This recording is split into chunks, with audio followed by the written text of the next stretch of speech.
àwọn aṣòfin ń palẹ̀ ogun mọ́. òrìṣà má jẹ́ ó tẹnu mi bóde. wọ́n ń palẹ̀ ogun mọ́ o. òrìṣà má jẹ́ ó tẹnu mi bóde. àwọn aṣòfin ń palẹ̀ ogun mọ́. òrìṣà má jẹ́ ó tẹnu mi bóde. wọ́n ń palẹ̀ ogun mọ́ o. òrìṣà má jẹ́ ó tẹnu mi bóde. àwọn aṣòfin ń fa sùúrùtù. òrìṣà má jẹ́ ó tẹnu mi bóde. wọ́n ń fa sùúrùtù. òrìṣà má jẹ́ ó tẹnu mi bóde. wọ́n mọ tí ẹ ti fẹ́ ya wèrè o. òrìṣà má jẹ́ ó tẹnu mi bóde. wọ́n fẹ́ bogi jẹ́ o. òrìṣà má jẹ́ ó tẹnu mi bóde. ta ló dìbò fún wèrè. òrìṣà má jẹ́ ó tẹnu mi bóde. àwọn táwùtù nílé aṣòfin. òrìṣà má jẹ́ ó tẹnu mi bóde. àwọn aṣòfin ń ṣẹlẹ́yà. òrìṣà má jẹ́ ó tẹnu mi bóde. aṣòfin ń palẹ̀ ogun mọ́ o. òrìṣà má jẹ́ ó tẹnu mi bóde. ẹ wá wẹ ẹlẹ́yà. òrìṣà má jẹ́ ó tẹnu mi bóde. àwọn aṣòfin ń palẹ̀ ogun mọ́ o. òrìṣà má jẹ́ ó tẹnu mi bóde.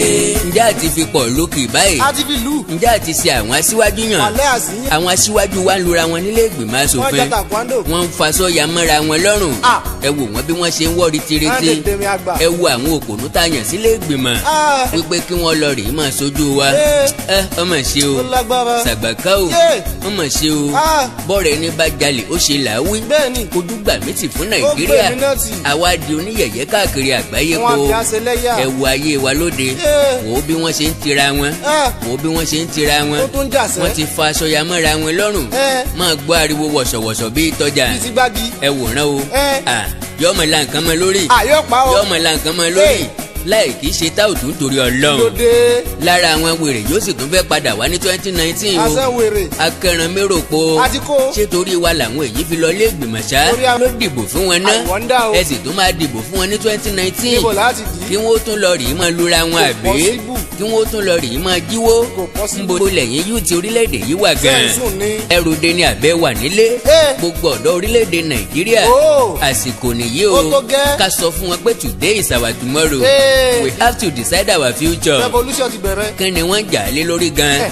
bó o nìjà òun ṣe èmi bẹ̀rẹ̀. náà fẹ́ béèrè. ta ló start ẹ̀. Eh, wọ́n lọ sí- fẹ́ gbé ọ̀pá àṣẹ ilé ìgbìmọ̀ asòfin àgbà lọ. wọ́n ṣe gbé lọ lọ́jọ́ sí. ọ̀rọ̀ mà dójú ẹ o. Ah. nǹkan mà ṣe o. ó lágbára o. àwọn asòfin náà nìwọ̀nyí. Eh. àwọn asòfin wa wọ̀nyí ò lójútì. àṣàṣì bí yẹn. wọn ò bá ti rí nǹkan pín nìjà ń wáyé. Eh. akówó ẹbọ wọn ò mọ́ra rẹ̀ lólè. àbí. akẹ́yìn di ẹjọ́ mọ̀ wípé ìdí ń ru adìẹ. bóun ó ṣe mọ̀. wọ́n ti jẹ́ kó yé wa. pé kí ni. báwọn ò ní nǹkan kan ṣe pẹ̀lú àwa yúùtì àti mẹ̀kúnnù ìlú. wọn ò ní wúlò. ohun tí wọ́n ń jìjàdù fún láyé yìí. Eh. àpò ara wọn. ẹnu wọn. ìmọ̀tara ẹni nìkan. ikú wọn bẹ̀m̀bẹ̀. ojú kòkòrò. Eh. ọ̀kánjúà. Eh. àìnífẹ̀ẹ́ ọmọ làkejì. Eh. dédé kò tán gbàgbé àdéhùn. Eh. wọ́n jẹ́ kó yé wa pé àwa yúùtì. Eh. use and dump làwọn fi wá ṣe.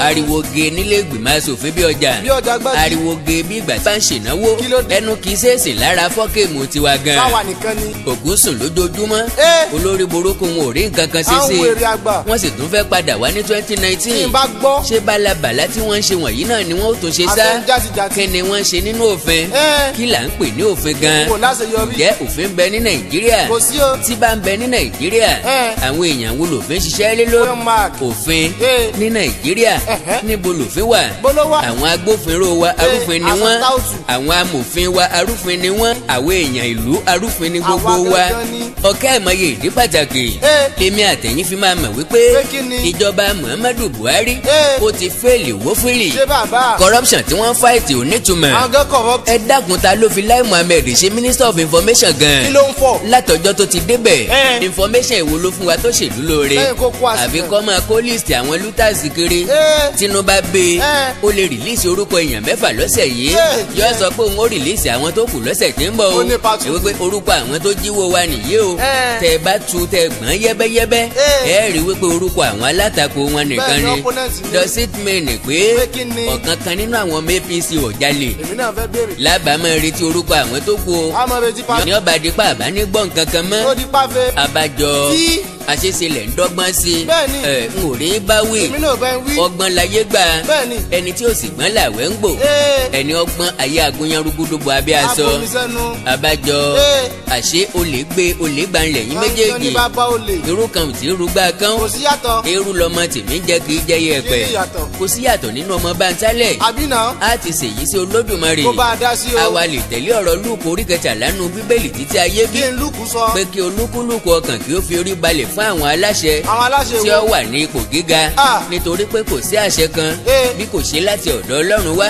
àwọn aláṣẹ tí ó sì wà láti ọ̀dọ̀ Ọlọ́run láti lànà rẹ̀ wá tá a bá tẹ̀lé ti Bíbélì ibi ni ó lù wá pa o tẹríba fún àwọn aláṣẹ kẹ̀ àwọn aláṣẹ ti bo ti Nàìjíríà ni tàbí torílẹ̀-èdè míì ṣé àwọn wèrè wọ̀nyí la láṣẹ àwọn House of Rep tí ń fo fẹ́ǹsì ẹ̀ráyé wa lóde o ẹ máa wo nǹkan o ẹ wo àwọn dìgbòlugi tẹ́ yàn sí House of Representatives àwọn tẹ́ yàn sílé ìgbìmọ̀ aṣojúṣòfin ń gbà kan nu àwọn wèrè tó ti pẹ́ lẹ́yìn ọkọ̀ àwọn tí wọ́n ti ṣiṣẹ́ ọmọ ọ̀rá ìsàrè sáwọn èyí ò tí ì ṣiṣẹ́ kólékólé rí ṣá torí èmi tí mo dá pé yìí tí n ò kó agbádá sọ́rùn yìí n ò lè dá irú géètì yẹn fò àkàndá alórọ̀rọ̀ lẹ́nu bíi tejò mo níṣẹ́ ní Nàìjíríà yìí láti fẹ́ fi orí balẹ̀ fún àwọn aláṣẹ tó wà ní ipò gíga ẹ gbọ́ ṣé lóòótọ́ ni wọ́n ní wọ́n mú àwọn immigrant kan tí wọ́n fi tírélà kó lọ sí Èkìtì nítorí election tí ń bọ̀ ní July 14 what a shame ojú gbà mí ti gidi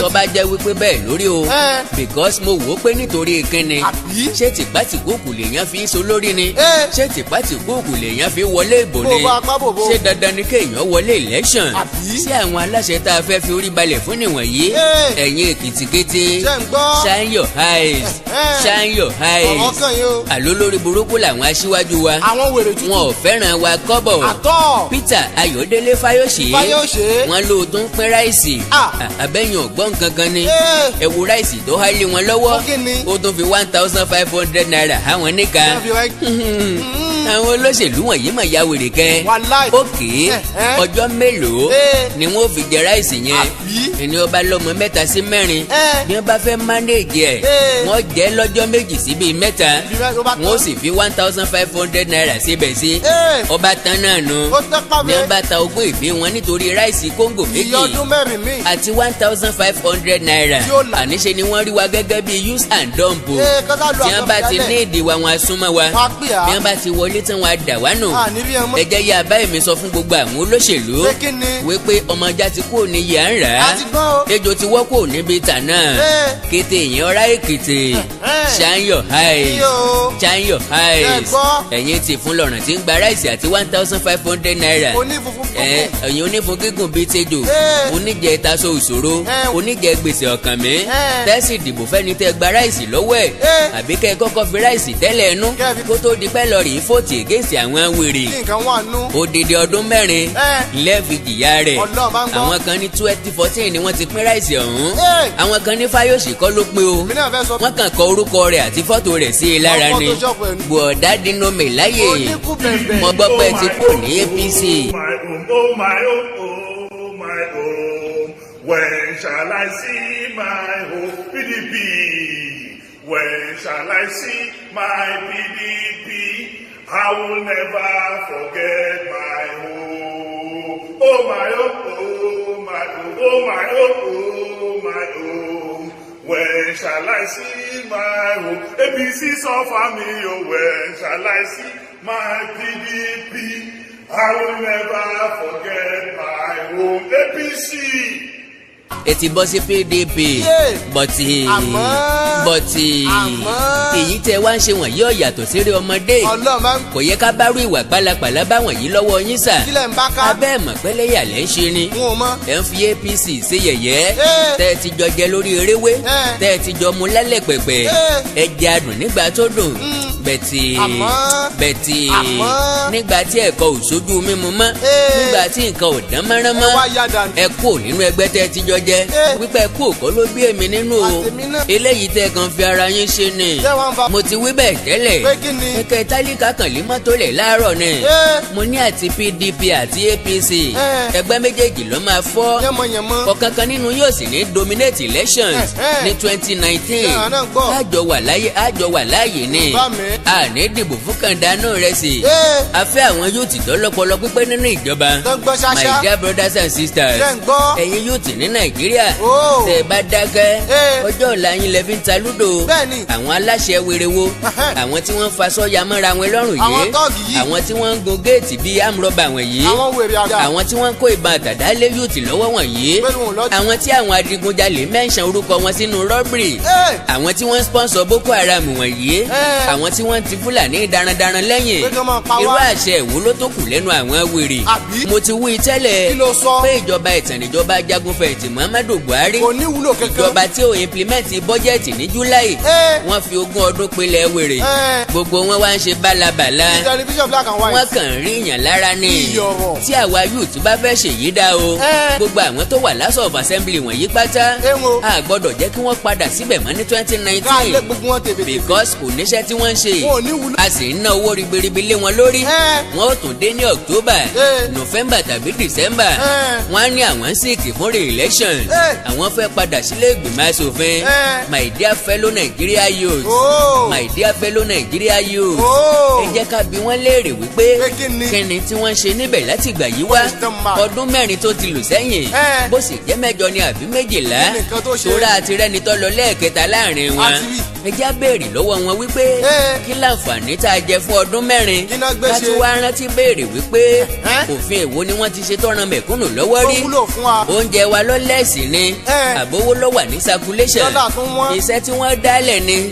àbí náírà wa tó gbówó lérí Kí náà fẹ́ wá padà àbí ṣe? náírà wa tó ní value Kí náà fẹ́ wá padà. àní tá a bá fẹ́ ṣe é kọ́ da sẹ́ẹ̀ tá a bá fẹ́ rí ọjọ́ ọ̀la tiwa lò Tá a fẹ́ lọ- tá a sì fẹ́ káwọn wèrè wọ̀nyí ó lo ìgbà wa mọ́gbà Wọ́n jayé wa máyé. tá a sì fẹ́ kí wọ́n jẹ ayé àwọn ọmọ wa máyé tiwọn any one of them ò gbọ́dọ̀ padà sílé ìgbìmọ̀ asòfin àgbà mọ́ ní A fẹ́ rí 2019 a fẹ́ rí ojú tuntun nílé ìgbìmọ̀ New faces. ọ̀wọ́ Ẹ́. ìkúkú sọyẹ ìdílé Bẹ́ẹ̀ni. ẹ̀yin tẹ́ ẹ ti sọdún 4 ó ti tó Ẹ wá gbàgbó dé. ẹ̀yin tẹ́ ẹ ti sọdún 8 ó ti tó Ẹ máa lọ. ẹ̀yin ọlọ́dún 12 wá ìsinmi lòpin Abẹ́òkúta Ìyà ní ń jẹ. ẹ lọ fi owó tẹ́ ẹ rí kó ń bẹ̀ ṣe bísínẹ́sì Ẹ lọ máa dalẹ̀. àwọn ìbéèrè kan ń bẹ ọjà rẹ Báwo? tí mo fẹ́ ká béèrè lọ́wọ́ Lai Muhammed àti ààrẹ orílẹ̀-èdè wa ṣé bàbá. èmi nìkan kọ́ ni mo fẹ́ béèrè o Mo jẹ̀bi ẹ̀. gbogbo youth Nàìjíríà ní ń béèrè Náà panupọ̀. gbogbo àwọn ògo wẹrẹ ní ń béèrè gbogbo àwọn ìyá wa ni wọ́n fẹ́ mọ̀ A fẹ́ mọ̀. àwọn bàbá wa lólè òní sàgbà kọ́ máa ṣe é lójú fèrè A gbọ́dọ̀ wà. wọ́n wá ní kí n bá wọn béèrè lọ́wọ́ yín pé Kí ni? àwọn owó tẹ́ ti gbà lọ́wọ́ àwọn olè tí wọ́n lùtù owó wa Àwọn lutas. wọ́n ní kí n béèrè wípé níbo ló wà Kí lẹ fi ṣe? ẹ rántí owó tí mò ń sọ nípa rẹ̀ àbí Èwo? ókè èmi ò ṣàlàyé ẹ̀ fún Mo yékéyéké jẹ̀bi ẹ.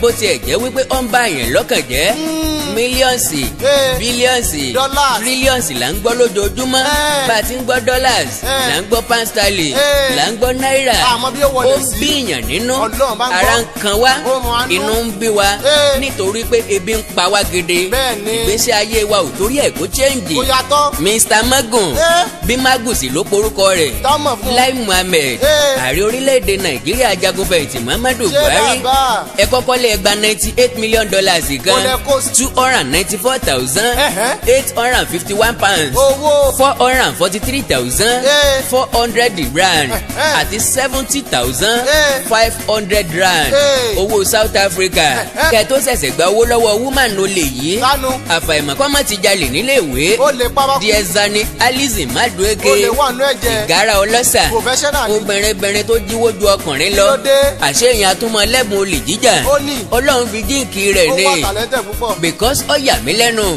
bó ṣe rí àwọn owó wọ̀nyẹn kó gan ni Àbí? ẹlẹ́ẹ̀kọ́kọ́ gba $32 billion kan lọ́wọ́ ẹ̀ Yé. lẹ́yìn ẹ̀ lẹ́gba $5 million Yé pa. former minister of petroleum olè Madueke. olójúkòkòrò Alizi Madueke ẹ wo tó lórí burúkú fi owó wa ṣe Wèrè tútù. ẹ wálẹ̀ ní kánsà kódà tí nǹkan bá tún bẹ lẹ́yìn kánsà ẹ kó gbogbo ẹ̀ náà Ìgbóná ni ó tiẹ̀ kú. àìsàn náà ni ó padà Ọlọ́run báyìí bá ń gbọ́. ẹ wo tí Madueke fi owó wa ṣe nítorí Ọlọ́run Yé. nílé ayé ilé asán tá a wà yìí náà Ilé òfo. ebi ń pa mẹ̀kúnnù lójoojúmọ́ Ẹsẹ̀ mẹ́fà. ọ̀pọ̀ nínú wa ni òrílégbè àwọn èèyàn kan bẹ ní káàmpù tí wọn ò nílé lórí mọ́ Ló ń sun títì gan. ebi ń pa wọ́n ìyà ń jẹ wọ́n Yé. wọn ò rí aṣọ méjì wọ̀ sọ́rùn ẹ wo tó lórí burúkú fowó wa ṣe o Ó lò sí. ó fi owó wa ra ilé ńláńlá sílẹ̀ òkèèrè Ṣé yóò gbé lọ́rùn ó ni? rárá ó tún rọpò ojú omi kò sí pírọ́blẹ́mù kò sí pírọ́blẹ́mù Ọlọ́run ọ̀dà Ọlọ́run bá ń gbọ́. àdàbíjà ó jẹ́ pé Bẹ́ẹ̀ni. $449 million tẹ́lẹ̀ rí nílẹ̀ Jíkó Plaza Ó tó rántí. ní Victoria Island land yẹn ń bo lọ́wọ́ àná $43 million £27,000 àti £23 million tẹ́ discover ní Osborn Towers ní Ìkòyí ń kọ́ ìyẹn gan ló jẹ́ kí ló bí mi jù ìyẹn gan ló jẹ́ kí n mọ̀ wípé olórí burúkú làwọn tí ń ṣèjọba wa ẹ wo owó tí wọ́n bá nù ilé ẹnìkan ńgbà tí wọ́n sí gbogbo ẹ̀ sí náírà ó jẹ́ $11,661,314,000 naira nílé ẹnìkan nílé ayé òṣì àtẹ̀sẹ̀ tá a máa fi sílẹ̀.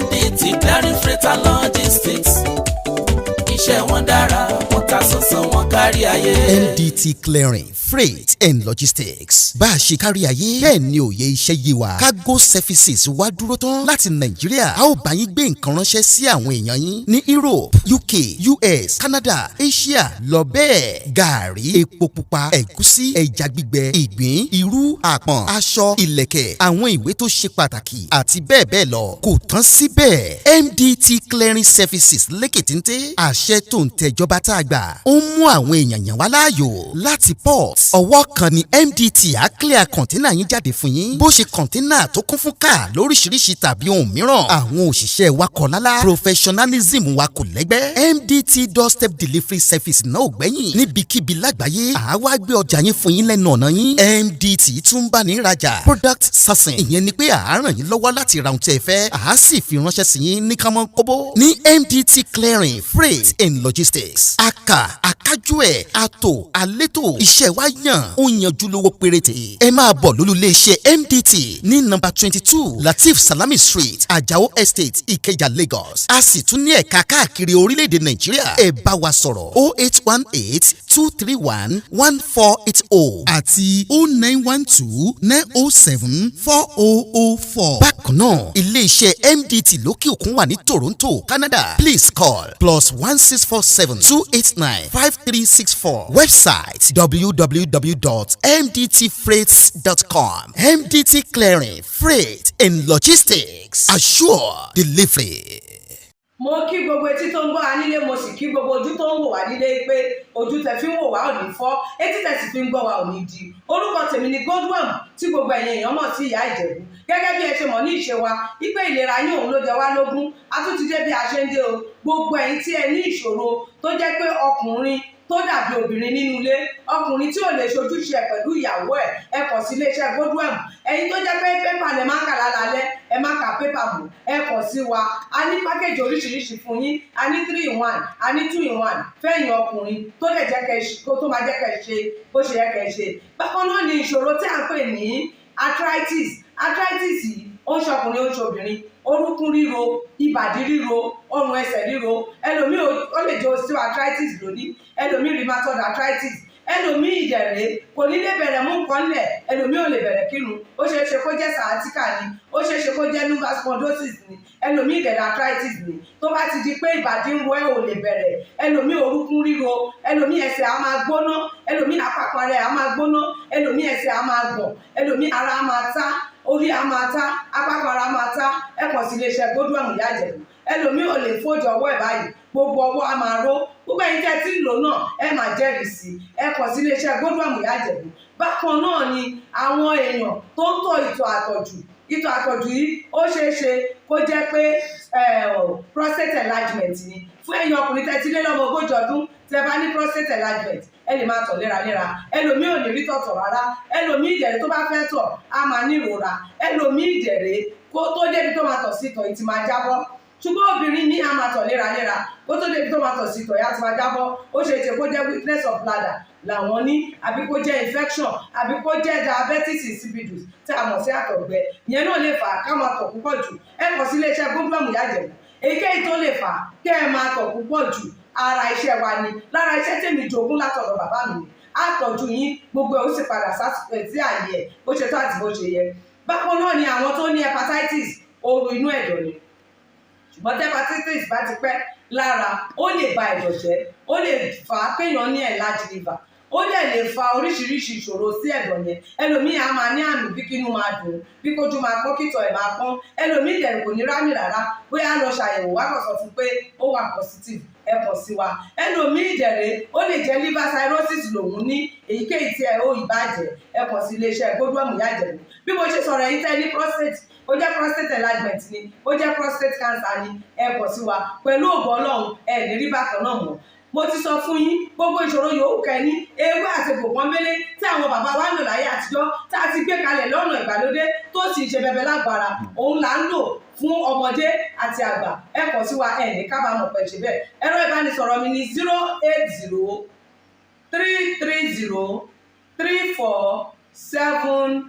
080-330-34777 080-330-34777. ẹ bá wà lamẹ́ríkà kẹ́ ẹ wà ní Spain kẹ́ ẹ wà ní UK ibikíbi tẹ́ ẹ bá wà ó jẹ́ Canada ni ó lè jẹ́ Port Harcourt ni ó jẹ́ Abuja ni ibikíbi tẹ́ ẹ bá wà ẹ kàn sí iléeṣẹ́ Godwin Ìyá Ìjẹ̀bú. ẹ bá mi sọ̀rọ̀ lórí WhatsApp ẹ lè pè mí ẹ lè fi voice note lẹ̀ ẹ lè fi message lẹ̀ lórí WhatsApp máa dá yín lóhùn bó ṣe tó àti bó ṣe yẹ. gbogbo ibi tẹ́ ẹ bá wà lè gbòógì wá máa dé ẹ sì ní kábàámọ̀ pé ẹ kàn sí iléeṣẹ́ Godwin Ìyá Ìjẹ̀bú. ẹlòmíì apákan ara ẹ̀ á máa kú kí ló fà tápákan ara fi ń kú ẹ kàn sí wa ẹ máa mọ̀. ẹlòmíì ọrùn àdédé máa steve ẹlòmíì àyà ló máa dùn ẹlòmíì ẹ̀gbẹ́ ló máa dùn ẹlòmíì á máa wúkọ́ ó lè wúkọ́ kókó ti wà lẹ́nu ẹ̀ tipẹ́tipẹ́ tí ò sì ní lọ ẹlòmíì ìjẹ̀lẹ̀ ó máa ní ìṣòro àti breathe in oxygen breathe out carbon dioxide àwa máa ní ìṣòro á máa ní kàtà gbogbo ìgbà kí ló fà ó ṣeéṣe kó jẹ́ asthma ni ó ṣeéṣe kó jẹ́ bronchitis ó lè ṣeéṣe kó jẹ́ pneumonia cough ìwọ ní tó bá ti kàn sí wa èyí tó bá jẹ́ nú ẹ̀ ló máa dìtámì irú egbògi tá a lè kẹ̀rà láti lè ṣe wa. ẹ ṣe mọ̀ mo ti sọ fún yín o ẹ̀rọ ìbánisọ̀rọ̀ wa